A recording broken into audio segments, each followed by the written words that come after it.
नमस्कार, आवाज एट 9 में आपका बहुत बहुत स्वागत है। आपके साथ में हूं विपिन भाट। नमस्कार, मैं हूं कविता थपलियाल। शुरुआत करते हैं सुर्खियों के साथ। चेन्नई में नहीं थम रही मुसीबत की बारिश, अब तक डूबे 15,000 करोड़ रुपए। 6 दिसंबर तक एयरपोर्ट बंद। फॉक्सवैगन के बाद अब देश की सभी डीजल कारों की होगी जांच। भारी उद्योग मंत्री अनंत गीते ने कहा, फॉक्सवैगन ने किया सोचा समझा अपराध। तो अगले 6 महीने में जितनी भी कंपनी सारे एमिशन नॉर्म्स की वायलेशन। बीजेपी के किले में लगी सेंध। गुजरात के जिला पंचायत चुनाव में कांग्रेस का दबदबा, हालांकि सभी नगर निकायों में बीजेपी की जीत। कैबिनेट ने देश में 6 नए आईआईटी खोलने को दी मंजूरी। 15 क्षेत्रों में एफडीआई नियम आसान करने पर भी लगी मोहर। बाजार में रहा गिरावट का दिन, ऊपरी स्तरों से फिसला बाजार। निफ्टी ने खुद को 7,931 पर संभाला। अनुमान से कम रह सकती है इस साल तरक्की की रफ्तार। सरकार खुद जीडीपी का लक्ष्य 8% से घटाकर 7.5% करने की तैयारी में। फेसबुक के मार्क ज़करबर्ग अपनी पूरी संपत्ति करेंगे दान। बेटी मैक्स के जन्म के साथ 3,000 अरब रुपए की चैरिटी का ऐलान।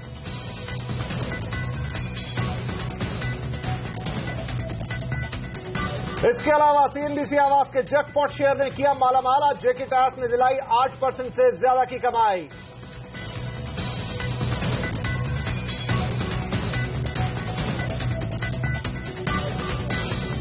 शो की शुरुआत करेंगे चेन्नई में बारिश के कहर से, जहां अब तक करीब 200 लोगों की जानें जा चुकी है। 15,000 करोड़ का नुकसान भी हुआ है।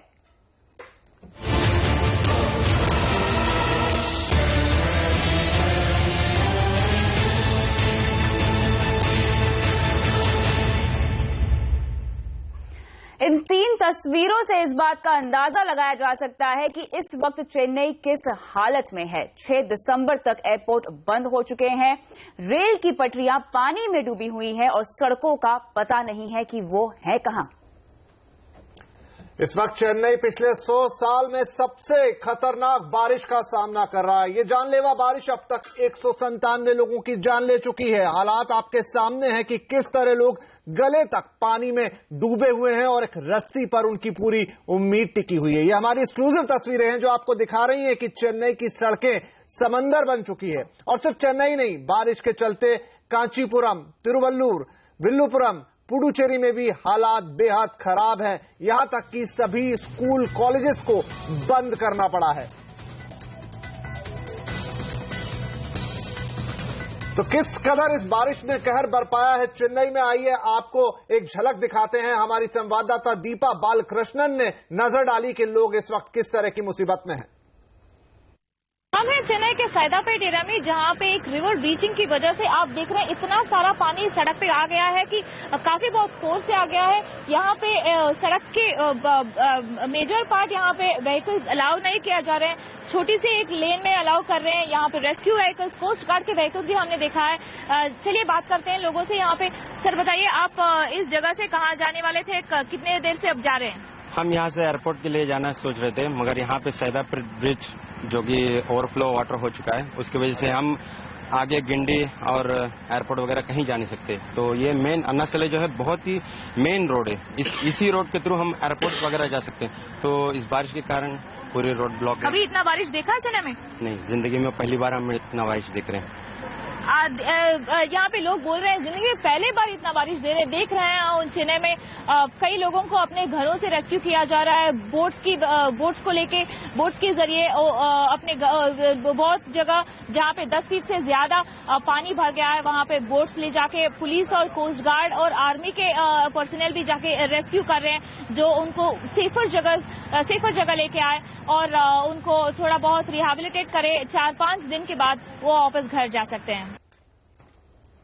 इधर तमिलनाडु की मदद के लिए केंद्र ने 930 करोड़ रुपए के राहत पैकेज का ऐलान किया है। हेलीकॉप्टर भी राहत और बचाव के काम में लगाए गए हैं। मदद के लिए प्रशासन ने 24 घंटे खुले रहने वाले ऑपरेशन रूम भी तैयार किए हैं। तमिलनाडु में लोगों की मुसीबत से बचाने के लिए अलग अलग जगहों पर राहत शिविर बनाए गए हैं। राहत बचाव काम में नेशनल डिजास्टर रिस्पांस फोर्स यानी एनडीआरएफ की भी कई टीमें लगी हुई हैं। राहत में जरूरी जानकारी के लिए कई हेल्पलाइन नंबर भी जारी किए गए। इस वक्त आपकी स्क्रीन पर जो नंबर दिख रहे हैं उससे आप सूचना दे सकते हैं। ये सभी वो नंबर है जो जरूरत पड़ने पर आपकी मदद करेंगे।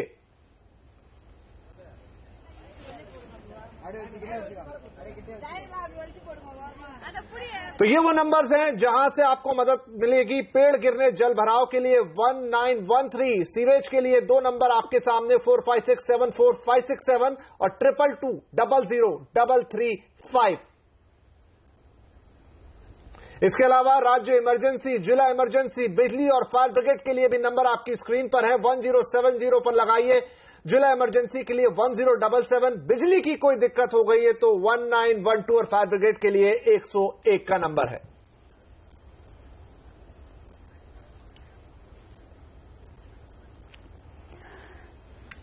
तो चेन्नई में बिगड़े हालात पर केंद्र सरकार की भी पूरी नजर है। गृह मंत्री राजनाथ सिंह ने भी हालात की गंभीरता को देखते हुए हर संभव सहायता का आश्वासन यहां दिया है और केंद्रीय मंत्री वेंकैया नायडू ने भी बताया कि राहत और बचाव कार्य के लिए 930 करोड़ रुपए दिए गए हैं। वैसे आज के लगभग 1 सप्ताह पहले हमारी वहां के चीफ मिनिस्टर सुश्री जयललिता जी से बात हुई थी और उनसे मैंने कहा था कि जिस भी प्रकार के सहयोग की आवश्यकता हो हम सहयोग करने को तैयार हैं। वैसे वहां पर आर्मी भी लगी है, नेवल फोर्स भी लगी है और साथ ही साथ हमारी एनडीआरएफ की टीम भी पर्याप्त मात्रा में वहां पहुंच गई है। निश्चित रूप से स्थिति बहुत ही चिंताजनक है और कल हमारे प्रधानमंत्री जी ने भी स्वयं जयललिता जी से बात करके सारी स्थिति की जानकारी वहां ली है और उन्हें आश्वस्त किया है प्रधानमंत्री जी ने कि हम हर प्रकार की मदद करने को पूरी तरह से तैयार हैं। रिलीफ फंड से पैसा दे दिया है, 930 करोड़ रुपए रिलीज किया है और प्रधानमंत्री ने कल शाम को ट्वीट भी किया है। उन्होंने भी चिंता जताया है और केंद्र सरकार के द्वारा जो भी मदद चाहिए वो सरकार पूरा दे रहे। आर्मी को भी, नेवी को भी और एनडीआरएफ टीम्स को भी सबको आदेश दे दिया है। इधर तमिलनाडु में लोगों की मुश्किलों पर सीएनबीसी आवाज भी काफी मेहनत कर रहा है, काफी कोशिश कर रहा है। टेलीकॉम कंपनियां इसके लिए मदद में आगे आई हैं और बीएसएनएल, एयरटेल, वोडाफोन और आरकॉम ने मुफ्त कॉलिंग और डेटा की सुविधाएं मुहैया कराई है। ये बात हम आपको इसलिए बता रहे हैं क्योंकि सीएनबीसी आवाज ने चेन्नई की मदद के लिए एक मुहिम शुरू की थी और जिसका रंग भी अब देखने को मिल रहा है।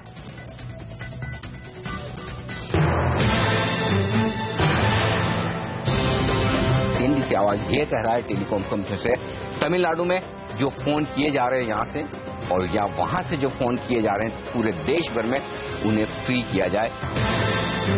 सीएनबीसी आवाज की मुहिम रंग लेकर आ रही है और तुरंत एयरटेल की तरफ से ये रेस्पॉन्स आया है। एयरटेल ये कह रहा है कि चेन्नई में उन्होंने राहत दी है।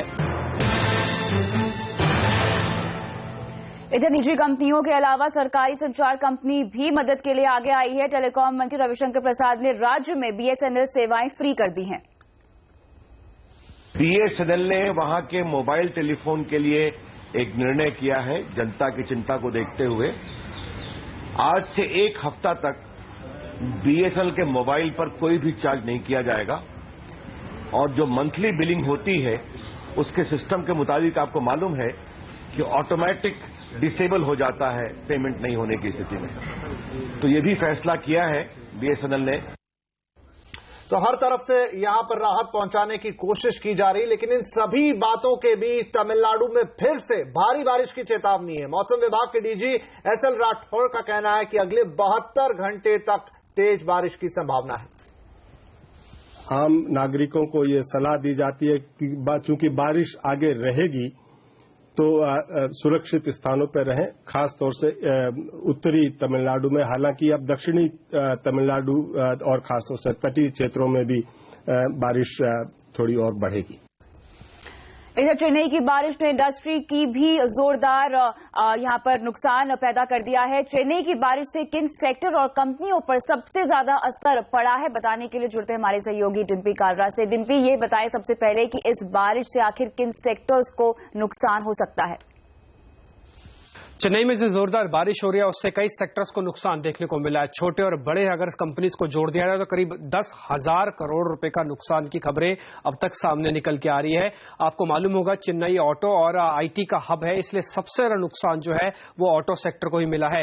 हालांकि आईटी सेक्टर भी पूरी तरह से नुकसान की चपेट में आ रहा है क्योंकि कई दफ्तर बंद है, बड़ी बड़ी कंपनीज के लोग आ जा पा नहीं रहे हैं और जो भी काम हो रहा है वो सिर्फ घरों से ही हो रहा है। इसके अलावा नुकसान है सीमेंट कंपनीज को, इंडिया सीमेंट उसमें से एक है जिसको सबसे ज्यादा नुकसान अब तक देखने को मिला और ये शेयर बाजार में भी कमजोर रहा। इसके अलावा फार्मा सेक्टर को भी काफी ज्यादा नुकसान है क्योंकि कई कंपनीज ने खुद ये बताया कि उनके प्लांट 1-2 दिन से बंद है और आगे भी हो सकता है। जिस तरह का मौसम विभाग से जानकारी मिल रही है शायद प्लांट बंद ही रहे। इसके अलावा आप वहां पे नुकसान टेक्सटाइल कंपनीज को भी है। इसके सबसे ज्यादा नुकसान आपको फार्मा कंपनीज पर भी देखने को मिलेगा। ये कुछ एक चुनिंदा सेक्टर ऐसे हैं जहां पे सबसे ज्यादा नुकसान इस चेन्नई की बारिश का देखने को मिला। तो डिम्पी, वो कौन से शेयर्स हैं जिन पे सबसे ज्यादा असर दिखेगा? अगर कंपनीज की बात करें तो ऑटो कंपनीज में सबसे ज्यादा नुकसान है और उसमें 2 नॉन लिस्टेड कंपनी है, फोर्ड और हिंडई। हालांकि आपको शेयर बाजार के हिसाब से नुकसान नहीं दिखेगा, लेकिन अगर आप इनकी गाड़ी खरीद रहे हैं तो शायद आपको वेटिंग पीरियड बढ़ जाएगा। इस तरह से आपको नुकसान जरूर होगा क्योंकि ना ही तो कच्चा माल अंदर आ पा रहा है, ना ही फाइनल गुड्स बाहर जा पा रहे हैं। इसके अलावा 3 लिस्टेड कंपनीज भी हैं, टीवीएस मोटर, आइशर और अशोक लीलैंड, जिसको नुकसान है और ज्यादातर के शेयर आज कमजोर ही थे। इसके अलावा आईटी कंपनी में टीसीएस का बड़ा दफ्तर है वहां पे, जहां पे कामकाज पूरी तरह से ठप है और वहां पे नुकसान आपको देखने को मिल रहा है। इन्फोसिस के अलावा एचसीएल टेक का भी ऑफिस में कामकाज पूरी तरह से ठप होता हुआ दिख रहा है। सीमेंट में इंडिया सीमेंट में नुकसान है।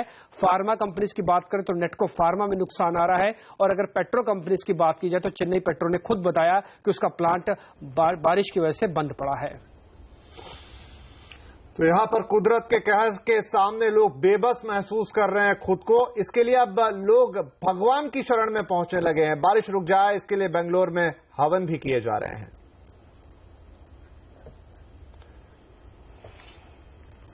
तो यहां पर चेन्नई की स्थिति वाकई खराब होती हुई, लेकिन हम रुकते हैं एक छोटे से ब्रेक के लिए। ब्रेक के बाद आपको बताएंगे कि फॉक्सवैगन ने कैसे खड़ी की सभी डीजल कारों के लिए मुसीबत। और गुजरात में बीजेपी के किले में कांग्रेस ने लगाई सेंध। होगी खास चर्चा बुलेटिन में रात 9:30 बजे।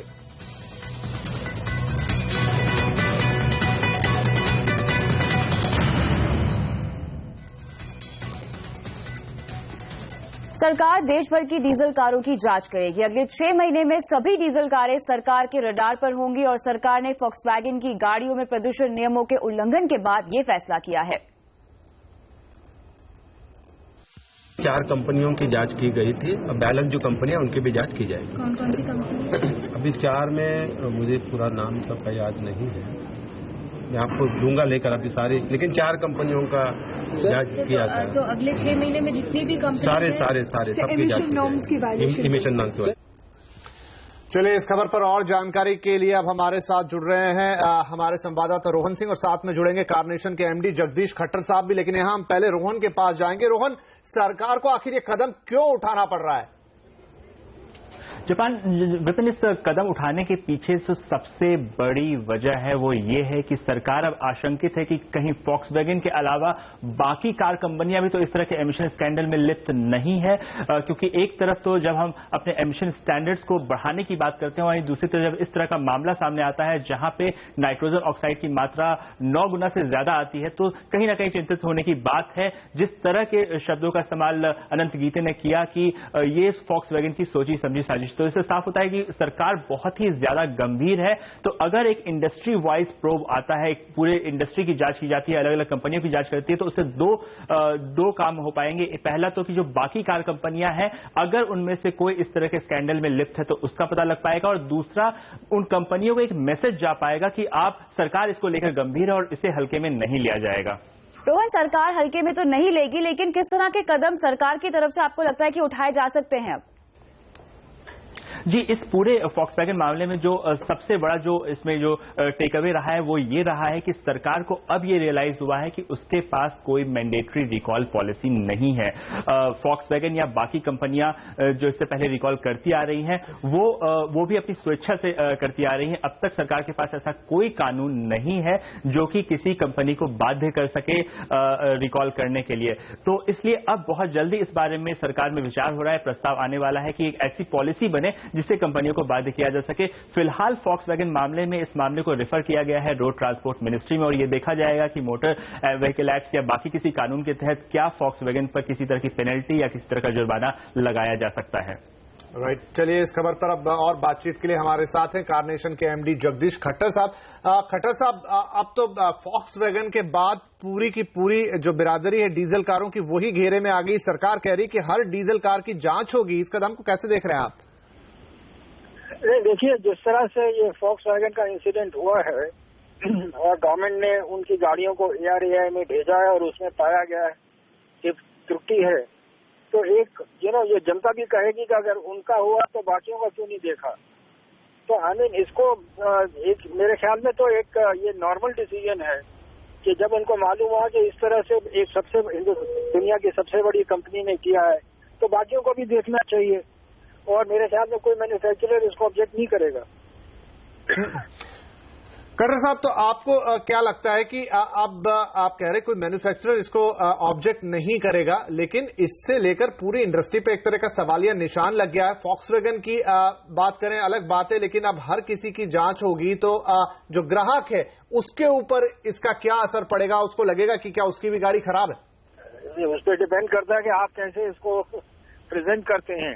देखिए, जब आप गाड़ियां बनाते हैं तो तब भी ARAI रेगुलरली वो वहां से फैक्ट्रियों से गाड़ी लेके चेक करते हैं, ये एक प्रोसीजर है।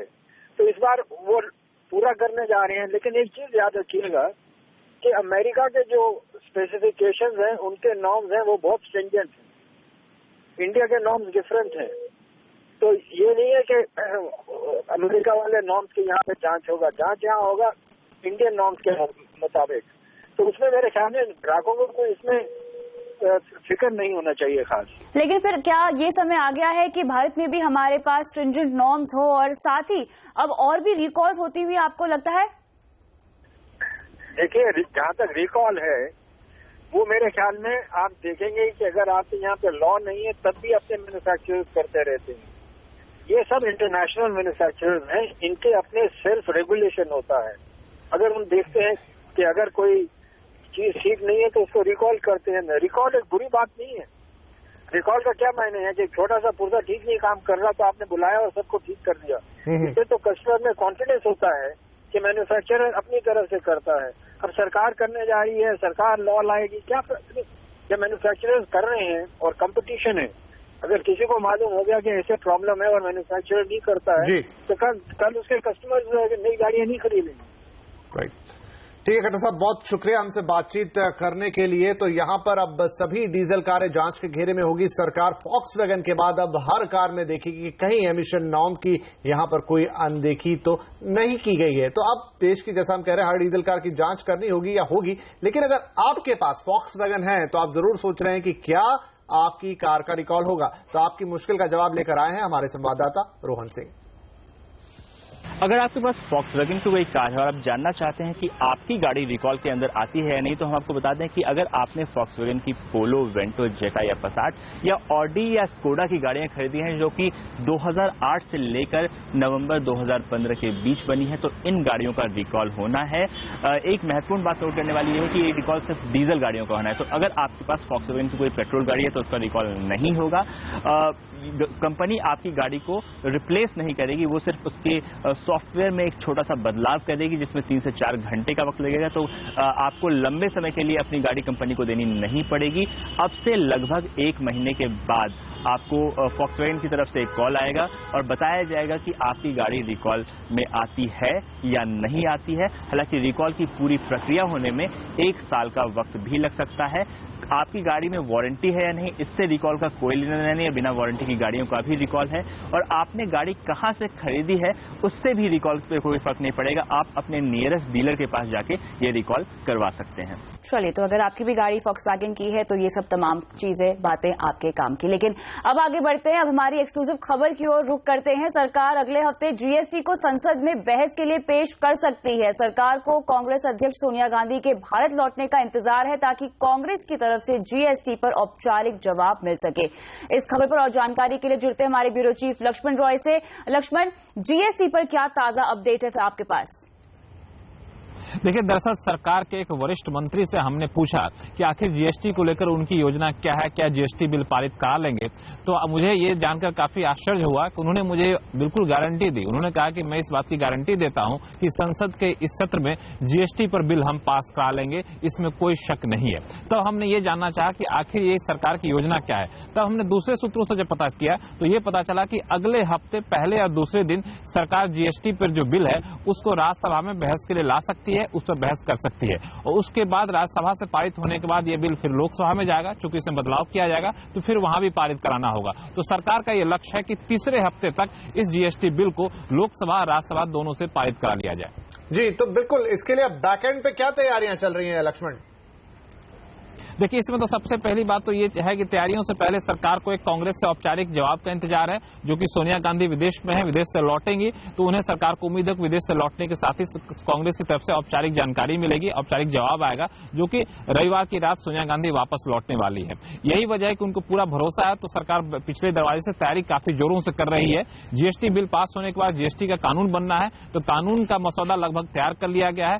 2 दिन तक इस पर जो कमेटी बनी थी उसकी बैठक हुई है, आज और कल बैठक हुई है और इस महीने के अंत तक इस पर रिपोर्ट भी दे दी जाएगी। साथ ही साथ जीएसटी नेटवर्क की व्यवस्था कैसी है उसकी भी समीक्षा की जा रही है और अगले 2 से 3 दिन में जीएसटी की दरों पर जो कमेटी बनी थी वो भी अपनी रिपोर्ट सौंप देगी। बिल्कुल, तो यानी जीएसटी को लेकर यहाँ कवायद तेज होती हुई। शुक्रिया इन तमाम डिटेल्स के लिए लक्ष्मण।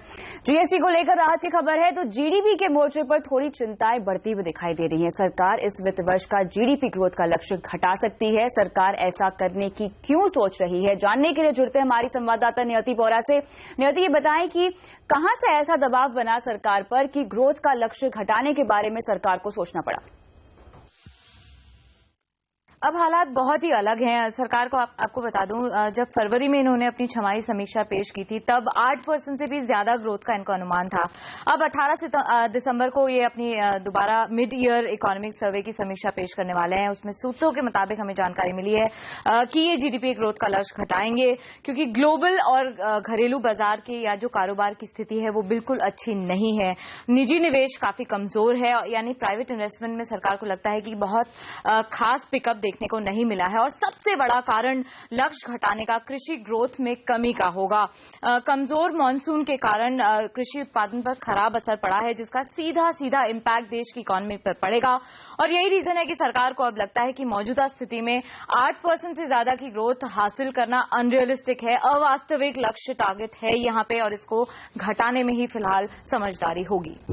जी नियति, बहुत शुक्रिया इस अपडेट के लिए। और यहाँ लेंगे एक छोटा सा ब्रेक के बाद बात करेंगे बाजार में आज क्यों रहा गिरावट का दिन और उसके पीछे कारण क्या थे। साथ ही गुजरात में क्यों लगा है बीजेपी को धक्का, पंचायत चुनाव में कांग्रेस क्यों पड़ी भारी, करेंगे चर्चा अब से कुछ देर बाद।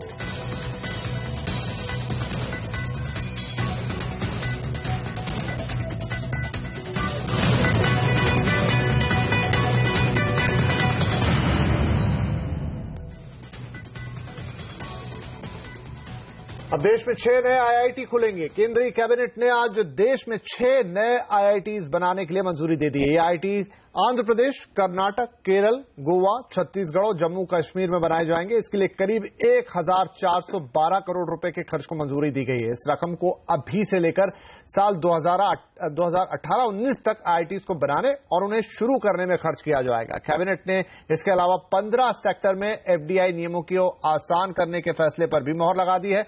प्रधानमंत्री के ब्रिटेन दौरे के पहले यह फैसला किया गया था। जिन सेक्टर्स में एफडीआई नियम आसान किए गए हैं उनमें defence, banking, construction, single brand retail, broadcasting और सिविल एविएशन शामिल है।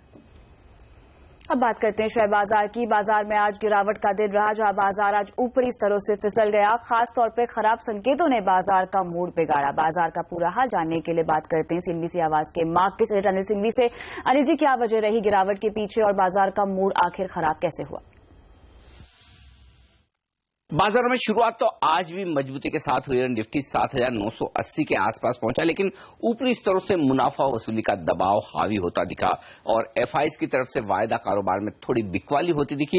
कल भी और आज भी ऊपरी स्तरों पर एफआईज ने बिकवाली की। इससे बाजार का मूड थोड़ा खराब होता दिखा, लेकिन मूड खराब करने में एक और कारण तमिलनाडु में भारी भरकम बारिश का भी रहा, जिससे आईटी शेयरों में गिरावट हुई और आईटी शेयरों का निफ्टी पर अच्छा खासा वजन है। लेकिन असली गिरावट शुरू हुई दिन के दौरान, जब जीडीपी ग्रोथ का अनुमान घटने की बात आई 8% से 7.5%, और उसके बाद से बाजार में गिरावट का सिलसिला तेज होता दिखा। सेंसेक्स फाइनली नुकसान के साथ बंद हुआ और निफ्टी में भी 1/4% का नुकसान आज देखने को मिला। बैंक निफ्टी ये ज्यादा कमजोर था और सबसे ज्यादा मार बैंक निफ्टी से पड़ती हुई दिखी, लेकिन मिड कैप और स्मॉल कैप शेयरों में एकदम फ्लैट कारोबार होता दिखा। हाँ, स्मॉल कैप शेयर जरूर थोड़े से गिरते हुए नजर आए, लेकिन मिड कैप इंडेक्स फिर भी हरे निशान में बंद होता हुआ नजर आया। और बढ़ने वाले शेयरों की तादाद और गिरने वाले शेयरों की तादाद अगर आप देखें तो आज कमजोर शेयर और मजबूत शेयर दोनों लगभग फाइनली बराबर रहे। चलिए, ये तो हुई बाजार की बात, और अब बात आपकी बम्पर कमाई की। सीएनबीसी आवाज की रिसर्च टीम जैकपॉट शेयर लेकर आई, जिसमें हम आपको रोज बाजार खुलने से पहले बताते हैं कि वो धमाकेदार शेयर कौन से हैं जो आपको देंगे जैकपॉट रिटर्न।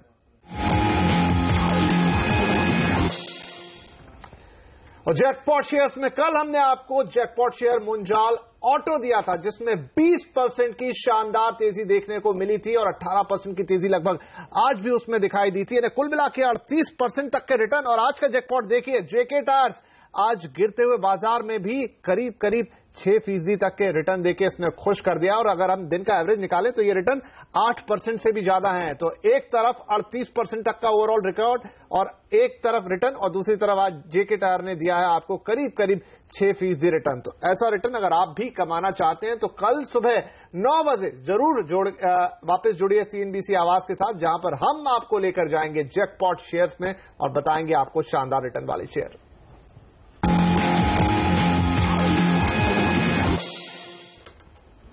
चलिए, यहाँ रुकते एक ब्रेक के लिए। ब्रेक के बाद गुजरात में पंचायत चुनाव में कांग्रेस ने दी बीजेपी को पटखनी।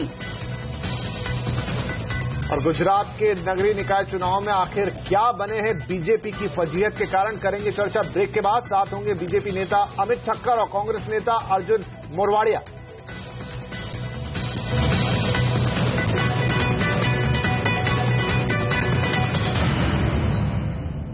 और आवाज एट 9 में सुर्खियां एक बार फिर। चेन्नई में नहीं थम रही है मुसीबत की बारिश, अब तक डूबे 15,000 करोड़। 6 दिसंबर तक एयरपोर्ट भी बंद। फॉक्सवैगन के बाद अब देश की सभी डीजल कारों की होगी जांच। भारी उद्योग मंत्री अनंत गीते ने कहा, फॉक्सवैगन ने किया सोचा समझा अपराध। तो अगले 6 महीने में जितनी भी कंपनी सारे एमिशन नॉर्म्स की वायलेशन। जीएसटी बिल पर अगले हफ्ते हो सकती है संसद में बहस। सरकार को 14 दिसंबर वाले हफ्ते में बिल पास होने की उम्मीद। बीजेपी के किले में लगी सेंध। गुजरात में जिला पंचायत चुनाव में कांग्रेस का दबदबा, हालांकि सभी नगर निकायों में बीजेपी की जीत। कैबिनेट ने देश में 6 नए आईआईटी खोलने को दी मंजूरी। 15 क्षेत्रों में एफडीआई नियम आसान करने पर भी लगी मोहर। फेसबुक के मार्क जकरबर्ग अपनी पूरी संपत्ति करेंगे दान। बेटी मैक्स के जन्म के साथ 3,000 अरब रुपए की चैरिटी का ऐलान।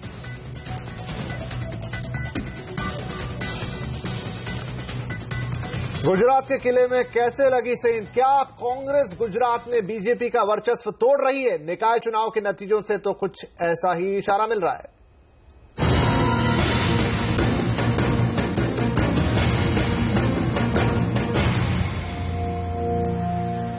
गुजरात में स्थानीय निकाय चुनाव में बीजेपी का वर्चस्व टूटता दिख रहा है। शहरी इलाकों में तो बीजेपी मजबूत रही है, लेकिन पार्टी ने सभी 6 म्युनिसिपल कॉर्पोरेशन पर जीत भी हासिल की है। लेकिन ग्रामीण इलाकों में कांग्रेस ने बाजी मार ली है। तालुका पंचायत में बीजेपी को 1413 सीटों के मुकाबले कांग्रेस ने 2108 सीटों पर अपना कब्जा जमाया है। और यहाँ गुजरात की मुख्यमंत्री आनंदीबेन पटेल ने माना है कि पार्टी से कुछ गलतियां हुई हैं, उन्हें ठीक किया जाएगा। गुजरात के जो मतदार थे उन्होंने अपने अपने तरीके से मतदान किया है।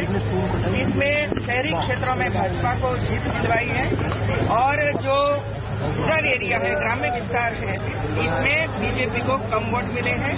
तालुका पंचायत में 40% तालुका पंचायत बीजेपी जीती है और जिला पंचायत में 40% जिला पंचायत की सीट भाजपा जीती है। आगे आने वाले समय में हम उसका विश्लेषण करेंगे और और जहां भी हमारी गलती होगी वो हम सुधार लेंगे।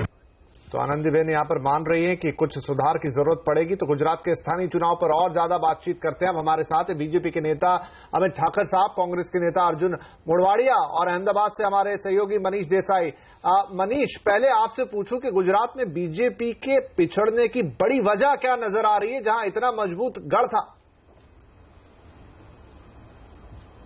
बिल्कुल, देखिए, सबसे अहम वजह तो ये है कि जो पाटीदार आंदोलन चला उसका असर ग्रामीण इलाकों में देखा, लेकिन केवल यही एक वजह नहीं है जिसके कारण बीजेपी को इतनी भारी हार का सामना करना पड़ रहा है।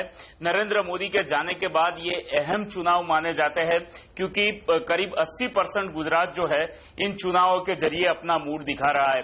लेकिन जो ग्रामीण इलाकों की बात करें, जहां पर तालुका पंचायत, जिला पंचायत में बीजेपी को भारी हार का सामना करना पड़ रहा है, वहां पर कई और रीजन है जिसकी हम बात करेंगे। जैसे कॉटन की एमएसपी, सुरेंद्रनगर जिला, राजकोट जिला और सौराष्ट्र का करीब आधा हिस्सा जो है वो ऐसा है जो कॉटन बोता है, मतलब कपास की बुआई करता है। उनके लिए सबसे बड़ी चिंता की विषय होती है उसकी सही दाम मिलना। और जब पिछले साल एमएसपी चल रहे थे 1250 के आसपास, और उन्हें केंद्र सरकार ने आश्वासन दिया था कि उनको इससे ज्यादा दाम मिलेंगे एमएसपी के तौर पे, लेकिन भाव चल रहा है एमएसपी का 820 रुपया। ये सबसे अहम चिंता का विषय है। इसके अलावा मोरबी का इलाका जो है वहां पर पाटीदार आंदोलन का असर तो दिखाई, लेकिन उसके साथ साथ सिरामिक इंडस्ट्री जो है वहां की, उसने काफी समय से कोयले और गैस की कीमतों की बढ़ोतरी को लेकर राज्य सरकार को भी काफी बार डिमांड की है कि इसके रेट कम किए जाए, वो नहीं हो रहे। एक ये भी फैक्टर दिखा। अमरेली में बाढ़ आई थी, काफी इंडस्ट्रीज को नुकसान हुआ, काफी जानमाल का नुकसान हुआ।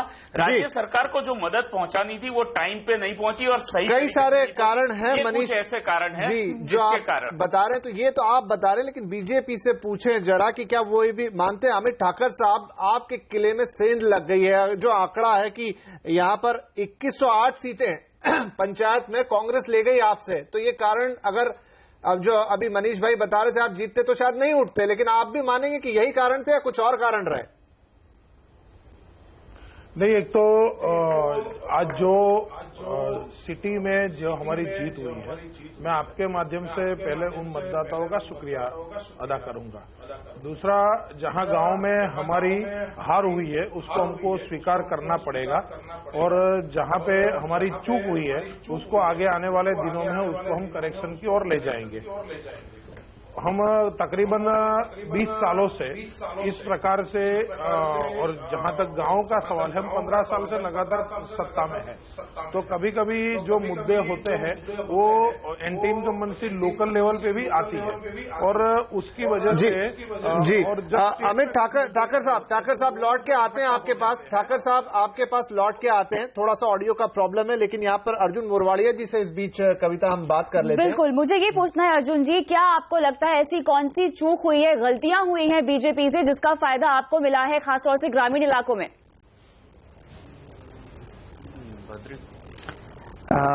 देखो, गलतियां तो सरकार जो होती है करते रहते हैं, लेकिन जो कांग्रेस ने यहाँ संगठन में काम किया था लास्ट 10 साल से जो हम काम कर रहे थे, और ग्रास रूट लेवल के हमारे जो वर्कर्स थे उनकी मेहनत ने रंग लाई है।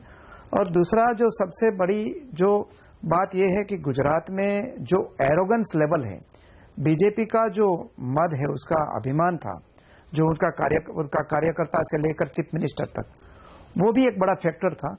करप्शन जो यहाँ गुजरात में वाइड स्प्रेड, जो एक कॉरपोरेट उसको दर्जा दिया गया है करप्शन का, वो भी एक फैक्टर था। और जैसी तरह बताया गया कि किसानों को एक प्रॉमिस दिया गया था 2014 में कि कॉटन का और यहाँ का जो मेन क्रॉप्स है किसानों का, वो कॉटन और मूंगफली है, ग्राउंडनट है, उनकी जो एमएसपी बढ़ाई जाएगी, उसकी जगह उसका जो प्राइस है कम किया गया। महंगाई भी आम लोगों के लिए ज्यादा एक फैक्टर रहा।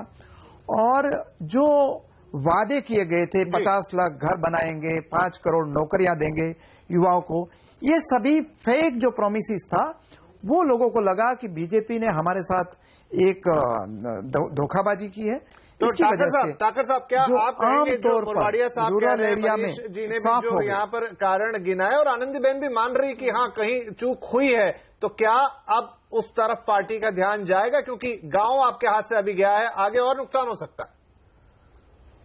नहीं, ऐसा है कि जहां हमारी हार हुई है, चूंकि कुछ न कुछ तो कारण होंगे, नहीं तो ये जिस प्रकार का परिणाम आया है, गुजरात में लगातार 15 साल से भारतीय जनता पार्टी की जिला पंचायत और तालुका पंचायत के अंदर बीजेपी का ही दबदबा रहता था। विषय यह है कि हम हारे हैं। स्टेट के मुद्दे जो होते हैं वो, और जब 15 साल से आप वहीं हो तो एक एंटी इनकम्बेंसी दूसरे लेवल की भी खड़ी होती है। जब ये दोनों चीज खड़ी हो जाती है तब जाके कहीं इस प्रकार के परिणाम आते हैं। उसके लिए हमको करेक्शन करने के लिए हमारे पास पर्याप्त समय है। जहां लेकिन दो अलग अलग तरीके के परिणाम है ना ठाकर साहब। शहरों में तो आपको दिक्कत नहीं हुई, लेकिन गांव का जनाधार पूरा गया। नहीं, ऐसा है कि जो आज का गुजरात है वो ज्यादा करके अर्बनाइजेशन इन लास्ट 10-15 सालों में बहुत हुआ।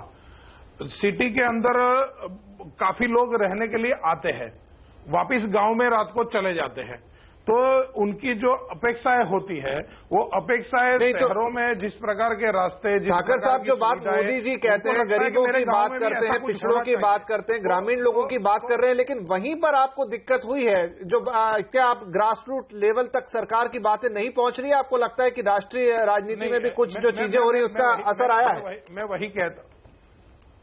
मैं वही आपको कहना चाहता था कि जिस प्रकार का आमूलचूल परिवर्तन इंफ्रास्ट्रक्चर के अंदर गुजरात में हुआ, पूरी दुनिया ने देखा है, पर जब आप नीचे के स्तर पे आते हैं तो गांव के लेवल के लोगों में भी आज गुजरात में कोई भी 18,217। लेकिन अर्जुन जी का यहाँ पर ठाकर जी ये मानना है कि बीजेपी के रवैये में हमने बदलाव देखा है, एरोगेंस बढ़ा है, ग्रामीण सब कुछ कहना चाह रहे हैं जी। कविता, ये एरोगेंस वाला जो जुमला है, कविता एरोगेंस वाला बात है, वो कांग्रेस के हर व्यक्ति के मुंह से आपको सुनाई देगा।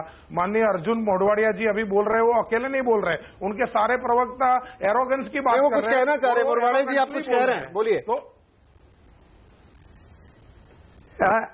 कविता में ये कहना चाहता था कि देखो, गांव में तो जो गांव रूरल एरिया है उसमें तो जनता ने पूरा स्वच्छता अभियान ही चला दिया और सफाई कर दी पूरी। लेकिन ये बात भी मानना पड़ेगा कि शहरी एरिया में भी बीजेपी की सीट में बहुत बड़ा कमी आई है और वोट शेयर में भी बहुत बड़ी कमी आई है, और अभी फासला शहरों में बहुत ही कम रह गया।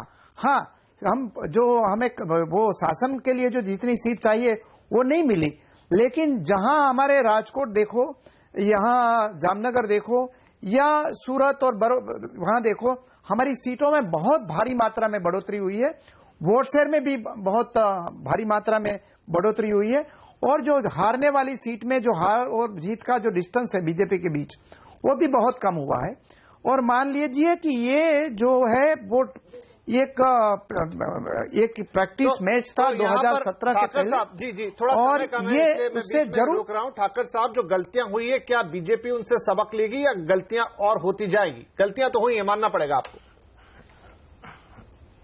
जहां तक इस इलेक्शन से सबक लेने की बात है, भारतीय जनता पार्टी को ये इलेक्शन का जो रिजल्ट है वो मार्गदर्शक साबित होगा, क्योंकि गुजरात के अंदर जिस प्रकार का हमने जान डाल के विकास की ओर से गुजरात को हमने देश का एक पथदर्शक राज्य बनाया, तो उसके अंदर हम कोई आगे चूक करना नहीं चाहेंगे।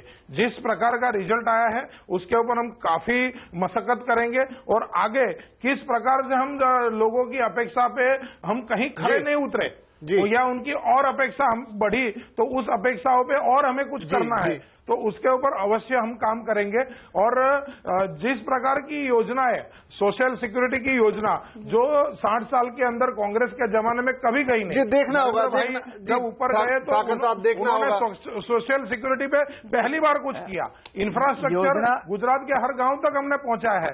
आरोग्य की सुविधा गुजरात की किसी भी लेकिन गांव तक पहुंचाया जरूर, लेकिन नतीजों में परिवर्तित नहीं हुआ। माफी चाहूंगा, समय कम है, इसलिए इसे यहीं पर हमें रोकना होगा। सभी जगह उसका वोट शेयर कम हुआ। जी, बहुत शुक्रिया आप दोनों का बातचीत करने। उसका वोट शेयर कम हुआ और भाई जी माफी, एरोगेंस लेवल है वो तो सामने है। अडवाणी जी की हालत क्या कर दी, केशुभाई पटेल की हालत क्या कर दी, मोदी जी और आनंदीबेन ने आके, वो सब जानते हैं।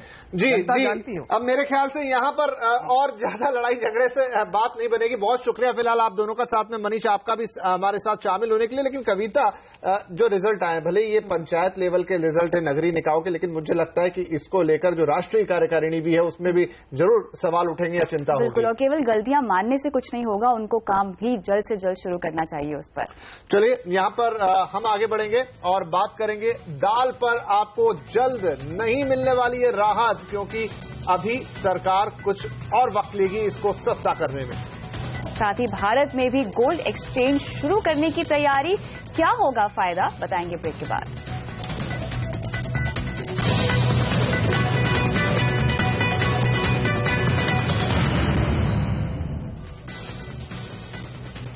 देश की तीसरी सबसे बड़ी सॉफ्टवेयर कंपनी विप्रो जर्मनी की आईटी कंसल्टिंग फर्म एजी को खरीदेगी। विप्रो ने आज इस बात का ऐलान किया है कि करीब 518 करोड़ रुपए में ये डील होगी और कंपनी की सब्सिडियरी विप्रो साइप्रस के जरिए एजी की खरीद होगी। इस खरीद के बाद विप्रो की पकड़ जर्मनी, ऑस्ट्रिया और स्विट्जरलैंड के मार्केट में बेहतर हो जाएगी। 2002 में बनी एजी सॉफ्टवेयर डेवलपमेंट, इंफ्रास्ट्रक्चर सर्विसेज और सैप कंसल्टिंग की सेवाएं देती है। 2014 में इस कंपनी की कमाई लगभग 8 करोड़ यूरो थी और इसके पास 800 से ज्यादा क्लाइंट्स हैं। चलिए बात कर लेते हैं आपके किचन की, जहां पर राहत के आसार कम है, क्योंकि अभी कम से कम 1 से 1.5 महीने तक दाल के दाम कम होने के आसार नहीं है। तमाम कोशिशों के बाद भी दाल के दाम न घटने से सरकार भी चिंता में है। दिल्ली में दालों की सबसे बड़ी मंडी है नया बाजार। यहां अरहर दाल की थोक कीमत आज 98 रुपए से लेकर 125 रुपए किलो तक है। हालांकि कारोबारियों का कहना है कि 1 से 1.5 महीने बाद जब नई फसल आएगी तो दाम 20% तक गिर सकते हैं। आने वाले टाइम के अंदर लोकल मार्केट में जो आज नई तुअर महाराष्ट्र, कर्नाटक में जो 115-20 रुपए बिक रही है, हमारा अंदाजा ये है कि ये 90-95 रुपए से नीचे नहीं जाएगी। हालांकि खुदरा बाजार में अरहर आज भी 150 रुपए किलो से ऊपर ही बिक रही है, यानी थोक के भाव के मुकाबले 50 से 60 रुपए ज्यादा। दुकानदारों की दलील है कि थोक के भाव पर दूसरे खर्चे जोड़ने के बाद 150 रुपए से कम में दाल बेचना मुश्किल है। जब दाल लाते हैं नया बाजार से, टैक्स लगता है हम सबको, उसमें फिर सब जुड़ करके सब आता है, इसकी वजह से हमें महंगा बेचना पड़ता है। यानी सस्ती दाल के लिए आपका इंतजार नए साल तक पहुंचना तो बिल्कुल तय है। केंद्र सरकार की जमाखोरों के खिलाफ सख्त कार्यवाही से थोक बाजारों में तो दालों के दामों में गिरावट देखने को मिल रही है, लेकिन खुदरा बाजार में अभी भी अरहर के दाम जो है वो 160 रुपए से 180 रुपए किलो तक पहुंचे हुए हैं। ऐसे में सरकार को खुदरा बाजार में भी दालों के दाम कम कैसे हो, उस रणनीति पर भी आगे सोचना होगा। अर्णव वसावड़ा, दिल्ली। चलिए, दाल को लेकर चिंता बरकरार रहेगी, लेकिन थोड़ी सी खुशखबरी आपके साथ शेयर कर लें। सीएनबीसी आवाज एक बार फिर अपने दर्शकों का भरोसा जीतने में कामयाब रहा है, इसलिए Indian Boolean and jewellers association ने सीएनबीसी आवाज को बेस्ट हिंदी बिजनेस चैनल का अवार्ड से सम्मानित किया है। मुंबई में आईबीजे के समिट में ये अवार्ड दिया गया। Anil Singhvi, chief editor commodities, CNBC आवाज।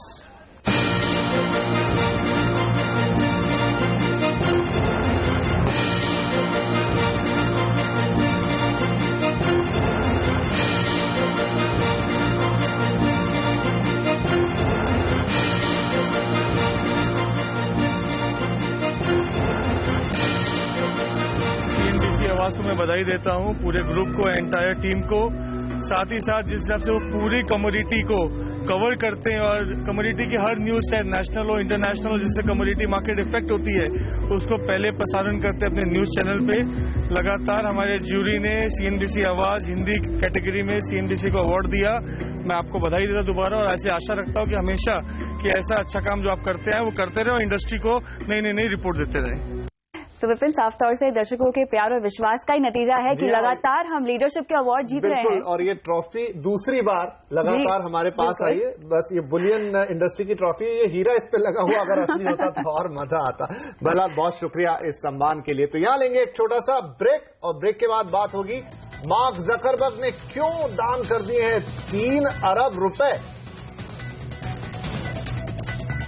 और आपके घर आएगी सीसीडी की कॉफी, कैसे मिलेगी होम डिलीवरी, बताएंगे ब्रेक के बाद।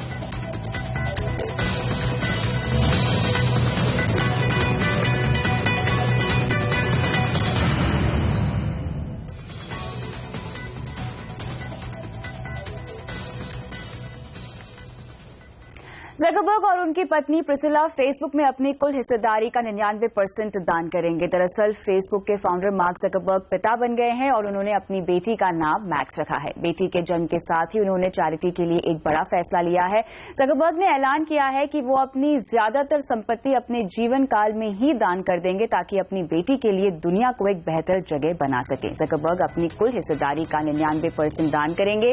इस हिस्से का मौजूदा भाव $45 अरब यानी करीब 3000 अरब रुपए है। जकरबर्ग चाहते हैं कि इस पैसे का इस्तेमाल बच्चों की जिंदगी बेहतर बनाने और समानता लाने में हो।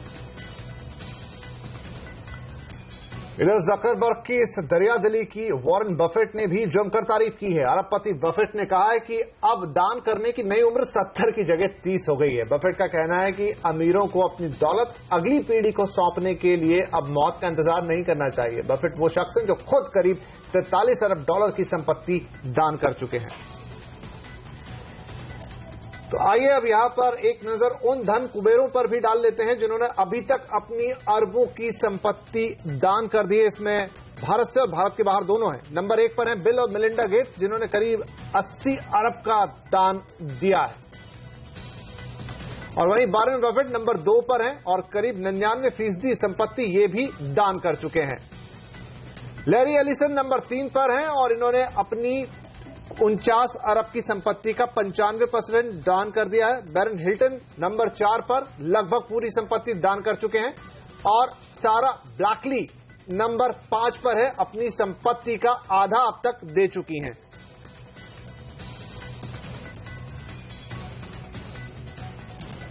आगे हैं अजीम प्रेम जी जिन्होंने यहाँ पे 1 लाख करोड़ का दान किया हुआ है। ये भारत में नंबर 1 पर हैं। हम बता रहे हैं आपको भारत के वो समाज सेवी जिन्होंने दान किया है। और अनिल अग्रवाल नंबर 2 पे 1800 करोड़ रुपए अपनी कुल संपत्ति में से दे चुके हैं। शिव नाडार साहब 1136 करोड़ के साथ तीसरे नंबर पर।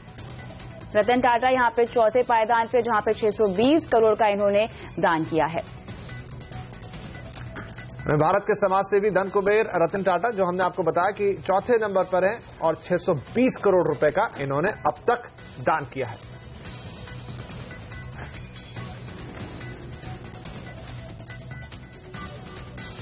चलिए, तो यहाँ पर ये पूरी लिस्ट देखकर एक चैरिटी का कल्चर अब शुरू होता हुआ दिखाई दे रहा है देश और विदेश में। भारतीय भी किसी से कम नहीं है, ये बात देखने में अच्छी लगी। चलिए, इसी के साथ आवाज समाचार को यहीं खत्म करेंगे। हमें दीजिए इजाजत। नमस्कार।